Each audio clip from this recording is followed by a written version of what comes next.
सुजानपुर विधानसभा उपचुनावों में शुक्रवार को भाजपा और कांग्रेस दोनों ही दलों के प्रत्याशियों ने अपने अपने नामांकन पत्र दाखिल किए हैं। एसडीएम कार्यालय सुजानपुर में कांग्रेस प्रत्याशी कैप्टन रंजीत राणा ने अपना नामांकन पत्र दाखिल किया है। इस अवसर पर कैप्टन रंजीत राणा अपने परिवार संग एसडीएम कार्यालय सुजानपुर पहुंचे और उनके साथ कार्यकारी कांग्रेस अध्यक्ष विधायक चंद्रशेखर भी मौजूद रहे। नामांकन भरने के बाद कांग्रेस प्रत्याशी कैप्टन रंजीत राणा ने अपनी जीत का दावा किया है और कहा कि नामांकन भरने के बाद सुजानपुर की जनता का भरपूर आशीर्वाद है।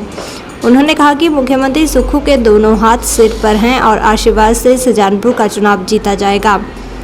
वहीं नामांकन के समय मौजूद कार्यकारी अध्यक्ष कांग्रेस विधायक चंद्रशेखर ने कहा कि कैप्टन रंजीत राणा ने नामांकन पत्र दाखिल किया है और उसके बाद लोकसभा प्रत्याशी सतपाल रायजादा के नामांकन प्रक्रिया में हिस्सा लेंगे। आज नॉमिनेशन किया है।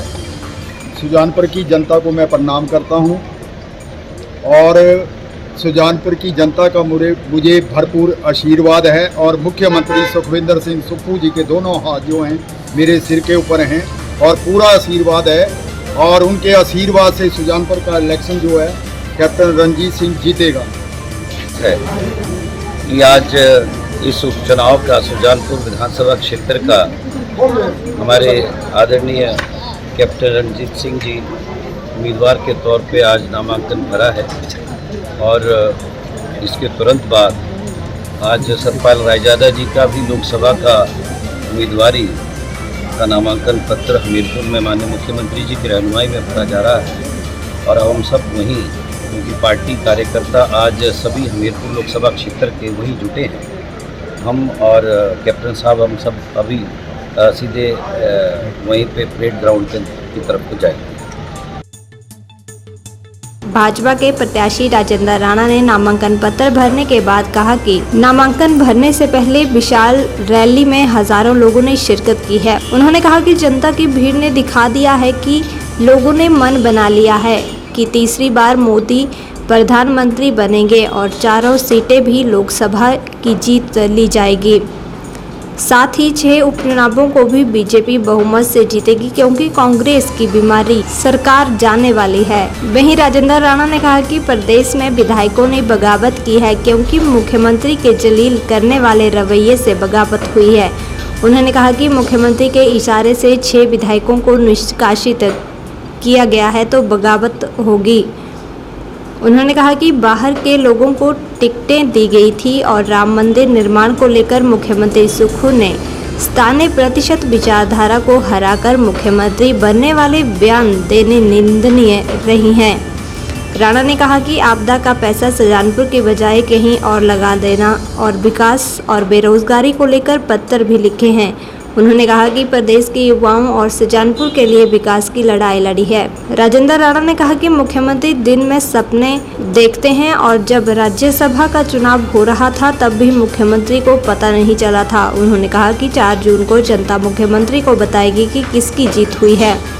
पूर्व मुख्यमंत्री जयराम ठाकुर ने कहा कि सुजानपुर की जनता बड़ी जीत करवाएगी और ऐतिहासिक जीत होनी चाहिए ताकि कांग्रेस को पता लग सके।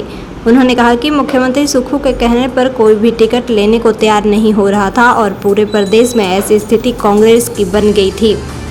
बहुत बड़ी जीत, शानदार जीत के साथ जो है उनको आशीर्वाद आप सब देंगे, ऐसा मुझे पूरा विश्वास है, पूरा भरोसा है। अब की बार अनुराग ठाकुर जी की जीत ऐतिहासिक जीत होनी चाहिए और मैं ये कहूंगा हिमाचल प्रदेश के तमाम रिकॉर्ड टूटने चाहिए क्योंकि सामने तो मैं कुछ कहूंगा नहीं, सारी चीज के लिए बहुत वक्त लगा। कैंडिडेट के प्रत्याशियों की तलाश में जो है कई वक्त की बैठकें हुई, कई तरह की बैठकें, जिसको भी कहते थे वहां कहते। सुक्खू जी कहने लगे मुकेश जी आप लड़िए, मुकेश जी कहते हैं कि मैं क्यों लड़ूं, आप लड़िए अपनी पत्नी को लड़ाइए। मुख्यमंत्री कहते हैं अपनी बेटी को लड़ाइए।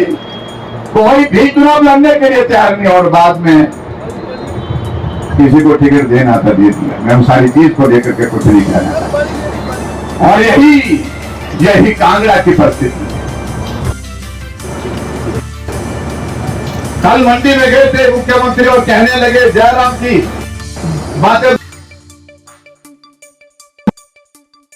जयराम की फिल्म तो फ्लॉप हो गई, अरे आपकी फिल्म तो 14 में नहीं हुआ हो गई, आप 9 विभाग आपसे अलग होकर के आप चुनौती दे रहे हैं। और भाइयों बहनों में ये कहना ये आज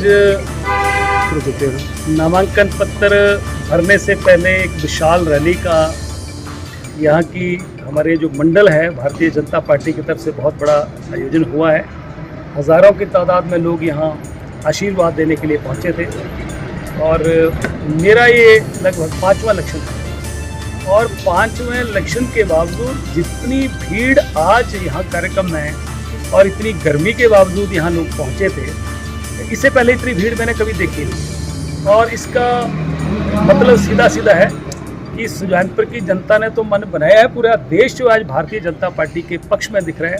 नरेंद्र मोदी जी देश के तीसरी बार प्रधानमंत्री बनने जा रहे हैं और हिमाचल प्रदेश में 4 सीटें भारतीय जनता पार्टी लोकसभा की भी जीतने जा रही है और 6 के 6 उपचुनाव जो इस तरीके से वातावरण बना है, 6 के 6 उपचुनाव हिमाचल प्रदेश में भारतीय जनता पार्टी के पक्ष में जाने वाले हैं। और ये जो प्रदेश में कांग्रेस की जो सरकार है जो बहुत बीमार चल रही है, ये सरकार जाने वाली है। शपथ हुई भी है और ये प्रदेश की जनता के लिए और सुजानपुर की जनता के लिए, जब सुजानपुर की जनता के मुख्यमंत्री काम नहीं कर रहे थे और हमेशा चुने हुए लोगों को दलील कर रहे थे। और जहाँ तक बगावत का प्रश्न है, जब मुख्यमंत्री के इशारे पे विधानसभा से 6 के 6 लोगों को निष्कासित कर दिया और बिना किसी कारण के किया, तो चुनाव तो होंगे, बगावत भी होगी। अगर बाहर के लोगों को लेकर आप आएंगे तो हम तो बगावत करेंगे।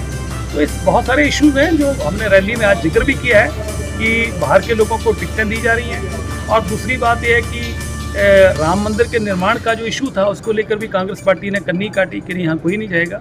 तीसरा, मुख्यमंत्री को बयान देने की क्या जरूरत पड़ी हुई थी दिल्ली में जाके कि हम 97% हिंदू विचारधारा को हरा के आए। और जब सुजानपुर का विकास ही नहीं होगा, सुजानपुर में जो दफ्तर पिछली सरकार में खोले थे, IPH का डिवीजन खोला था, बिजली बोर्ड का डिवीजन खोला था, वो भी बंद कर दिए गए। सड़कों की हालत जो है दुर्दशा बन गई है। और दूसरी है कि जो डिजास्टर के तहत सुजानपुर का हक बनता था, पैसा मिलना चाहिए था, वो सरकार ने दिया नहीं और जगह डाइवर्ट कर दिया। तो सुजानपुर की जनता को परेशान करेंगे और हमारे सुजानपुर के लोगों के काम नहीं करेंगे तो हम चुप थोड़ी बैठेंगे। हम लोगों के ऊपर तो आरोप लगाए गए कि भाई ये हरजिंदर राणा ने जो है बार बार जो है नौजवानों को, प्रदेश के नौजवानों का मामला उठाया, आपका मानव भारती विश्वविद्यालय का मामला उठाया। जब हमारी सुनाई नहीं, हमने खुले पत्र भी लिखे और खुले पत्र जब लिखे मुख्यमंत्री को और फेसबुक पे भी डाले तो भी प्रदेश में चर्चा हुई कि हरजिंदर राणा ने तो खुला पत्र लिखा है। तो हमने लड़ाई किसकी लड़ी है? हमने प्रदेश के नौजवानों की लड़ाई है और सुजानपुर के विकास की लड़ाई लड़ी है।